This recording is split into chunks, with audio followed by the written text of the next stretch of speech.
Don't read this. It's so rude of you to read something clearly meant for someone else. I can't imagine ever being that inconsiderate.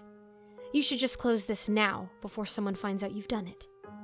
Jeez, I put this up for one person, even addressed to them, and here you come sticking your nose in. Good. They should be gone now. And if you're still here, I need you to pay close attention to what I have to say. I don't actually care who you are. This isn't really meant for just one person. It's meant for anyone who has noticed recently that people around them suddenly seem much nicer. Much more polite. You know, that landlord that's always been sort of a douche, but now they're suddenly reasonable and calm? Or your boss, who abruptly understands what mental health days are, even though just a few weeks ago they barely understood you were legally allowed sick days. It's always people you knew. Almost always people who had power over others in some way, and always people who were general douchebags. They don't have to have done something really evil or awful. In fact, I've noticed most of the time they were irritating jerks at worst. I first encountered them about a year ago. I lived in an overpriced, overhyped apartment complex in an upper-class part of town. It was a really nice apartment, despite how much it was too expensive and too jumped up. And I loved it there. Except my apartment landlord. She was a neurotic, controlling mess. Nothing was ever a small problem. Everything was a huge deal. Everything a stressful ordeal. And when I was finally ready to move out into my first real house, ooh boy, was that the end of the world. Every way she could make the move a huge pain for me, she found. It was clear she didn't want to lose a good tenant in my money, and I mean, fine, okay, fair enough. But really, lady, there's better ways to go about it. You really don't need to know all the details of the legal bullcrap she put me through. Just that one day, near the end of it, she abruptly knocked on my door. "Hey, Marley," she said. This wasn't really unusual. Like I said, she was neurotic. It wasn't, unusual for her to flip through moods like most people flip through a book. She could go from sweet to friendly to screaming in less than 2 full hours. "Can we talk?" Talk. I rolled my eyes to myself, but forced a polite smile. "Sure, of course. Come on in. Because that's what you do, right?" She gave me another creepily empty smile and let herself in, closing my door behind her. "Thank you," she said.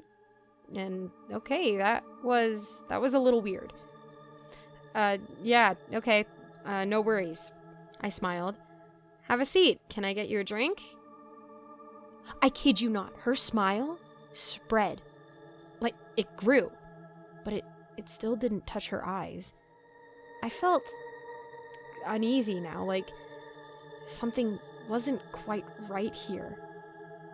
Nervous, unsure, but I mean, I've always been a little socially awkward, so I just chalked it up to that. "No, thank you," she replied, folding her legs neatly, her hands in her lap. "Marley, dear, we've had so many disagreements lately, so much unpleasantness. I really feel like I need to apologize to you. My behavior's been simply unacceptable." I blinked, sitting down hard in the chair across from her. Okay, this was weird. This took weird and blew past it at the speed of a racer, leaving it in the dust. No, it's fine. I haven't exactly been on my best behavior either, I replied. I mean, maybe it was strange, but she was turning over a new leaf. Well, who am I to try and stop her, you know? Even if she was Stepford about it, niceness was probably strange to her.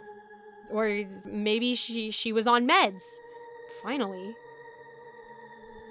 "I'm glad you can see that."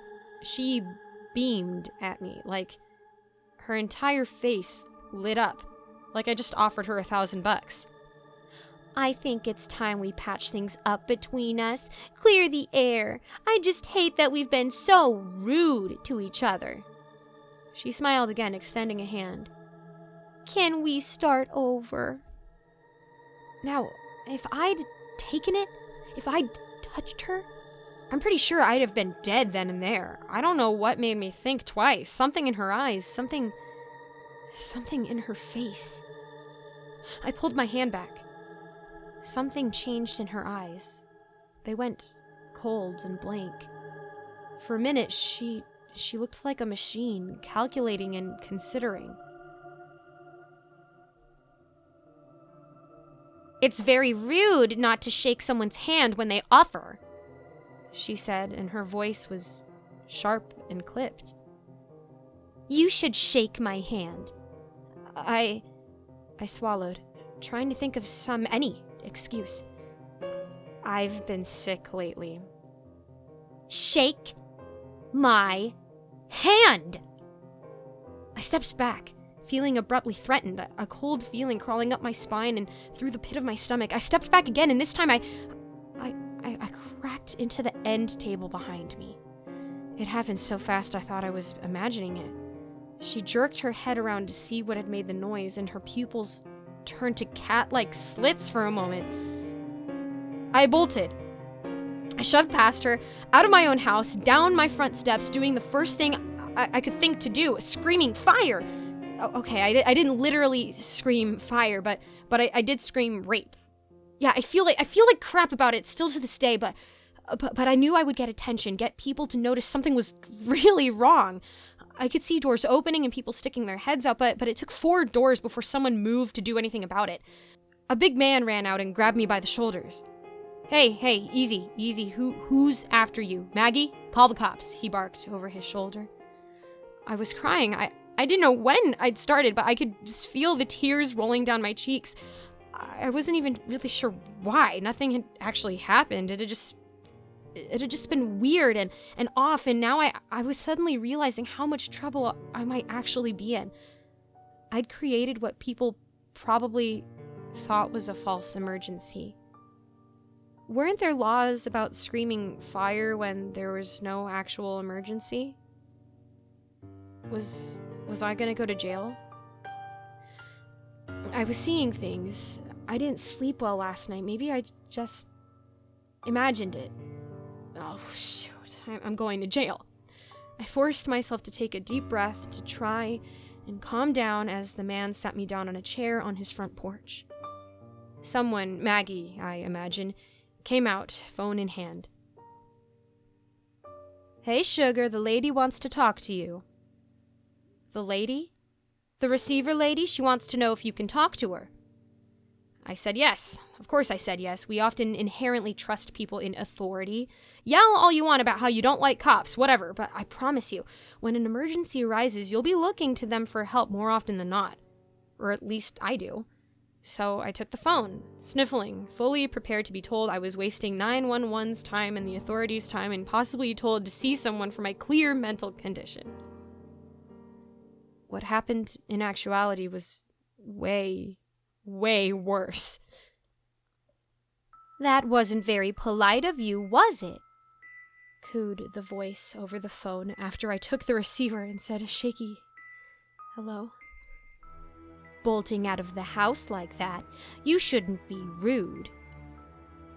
I stared in horror at the cell phone, feeling my breath seize in my chest and my stomach roll.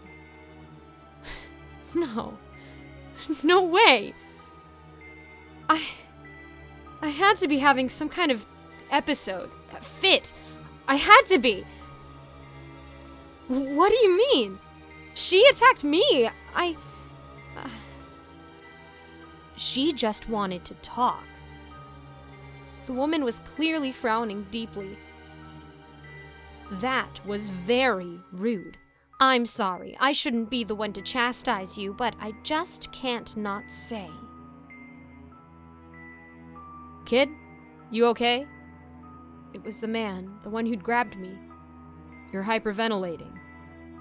I wasn't okay. None of this was okay. Something was so wrong. I wound up hanging up on the lady and stammering out some kind of excuse or reason to leave. I remember saying something about wanting to go get my dad, how he'd want me to call him, how he lived nearby. That was a lie. I remember the police officer pulling up just as I bolted, and I remember hearing people yell in surprise. Since then, I've seen 3 or 4 more of them. They hate to be rude. And I'm almost positive that if you're too rude, you can kill them or at least chase them off. I'll tell you why I think that later. Right now, I'm in the library on their computer, and there's this librarian who keeps trying to pretend she's not staring at me. I think she's one of them because every time I look up, she scuttles off, bright red, and hides. I wish I could say I think she just has a crush. Be careful out there.